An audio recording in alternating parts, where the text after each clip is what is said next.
Disinilah tragedi berpadu dengan panasnya kisah yang membakar emosi. Setiap detiknya penuh luka, penuh gairah, dan tak pernah bisa kau lupakan dan yang terpenting membuat kamu tegang bagian tertentu. Tapi tetap aman dalam semua umur. Subscribe, like dan komen sekarang karena akan membuat semangat kami. Semoga yang subscribe kita doakan akan diberi kelancaran dalam hal apapun. Sebelum cerita ini menelan hatimu.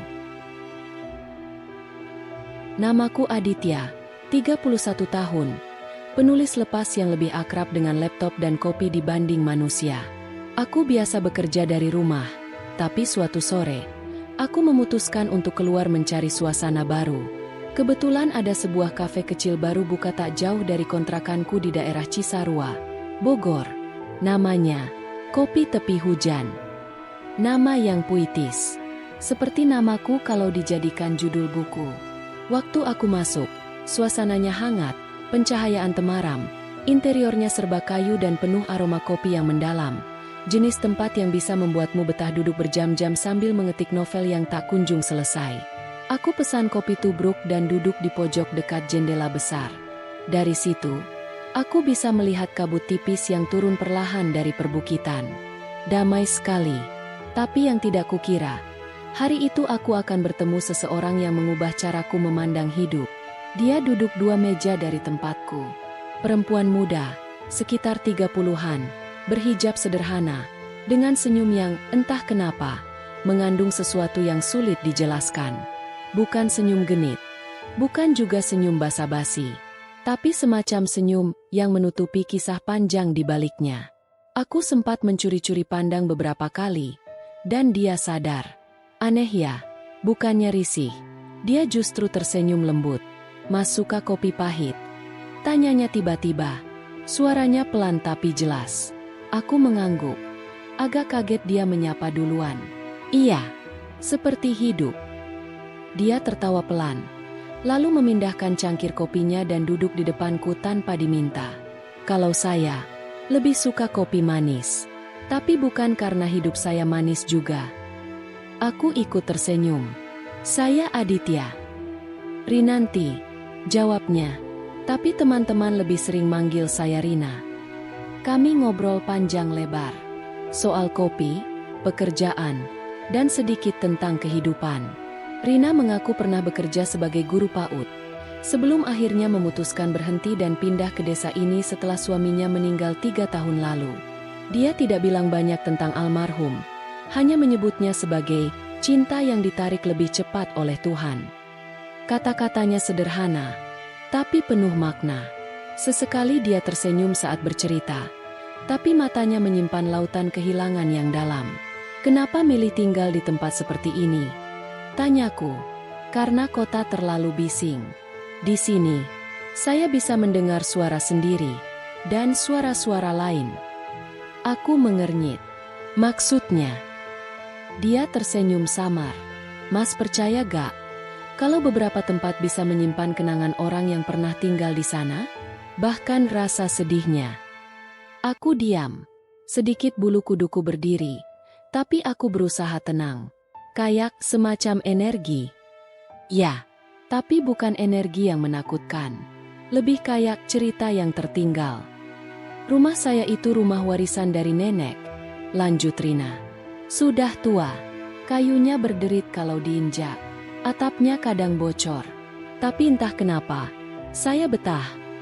Dia mengaduk kopinya perlahan. Beberapa malam, saya sering bangun karena dengar suara anak kecil lari-lari di lorong rumah. Tapi waktu saya cek, gak ada siapa-siapa. Aku mulai merasakan hawa dingin merambat di belakang leher. Banyak yang bilang rumah itu ada penunggunya. Lanjut Rina. Tapi saya rasa bukan penunggu jahat.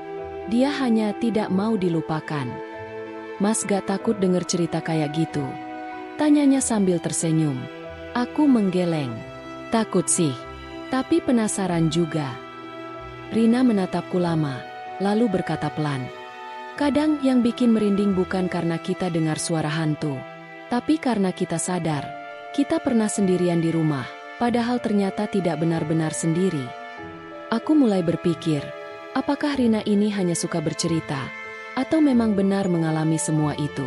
Tapi caranya bicara, tenang dan tidak dramatis, membuatku percaya. Aku punya kamar yang gak pernah aku pakai. Katanya tiba-tiba, dulu itu kamar anakku. Aku terdiam. Rina menunduk sebentar. Dia meninggal usia 2 tahun. Demam tinggi, telat dibawa ke rumah sakit. Waktu itu hujan deras dan jalan longsor. Suamiku nyalahin diri sendiri. Padahal bukan salah dia. Sejak itu, dia berubah. Jadi murung, gampang marah. Dan 2 bulan kemudian, dia pergi tabrakan di tikungan bawah. Aku menahan napas. Tangannya menggenggam cangkir kopi erat. Setelah itu, aku sering dengar suara anak kecil manggil, "Mama," dari dalam kamar itu. Tapi waktu aku buka cuma sepi. "Rina, kamu yakin itu bukan perasaanmu saja?" Dia menggeleng. "Aku yakin. Tapi aku gak takut. Karena buatku, itu bukan hantu. Itu kenangan." Obrolan kami terus berlanjut sampai langit mulai gelap. Lampu-lampu di kafe dinyalakan, menyinari wajah Rina yang tampak damai meski menyimpan banyak luka. "Mas suka cerita misteri?" tanyanya. "Banget. Aku bahkan pernah nulis novel horor." Rina tersenyum. "Mau dengar satu cerita terakhir?" Aku mengangguk. "Seminggu lalu, aku bersih-bersih gudang. Di sana, aku nemu mainan mobil kecil, yang dulu milik anakku. Waktu aku ambil, tiba-tiba aku dengar suara dia ketawa, padahal gak ada siapa-siapa." Aku menatapnya, tak sanggup berkata-kata. Keesokan harinya, waktu aku tidur siang di ruang tamu, aku mimpi dia datang. Duduk di pangkuanku, pegang wajahku, dan bilang, "Mama, jangan sedih terus. Aku senang kok di sini." Air mata mulai menetes di pipi Rina, tapi dia tetap tersenyum. Sejak saat itu, aku gak pernah dengar suara aneh lagi. Mungkin dia udah tenang. Waktu menunjukkan pukul 8 malam. Rina berdiri dan mengambil tas kecilnya. "Makasih ya, Mas Aditya. Jarang-jarang aku bisa ngobrol sedalam ini." Justru aku yang harusnya berterima kasih. Sebelum pergi, dia menatapku dan berkata, "Hidup ini pendek. Jangan cuma dikejar sama target. Kadang, duduk dan mendengarkan bisa lebih berarti dari apapun."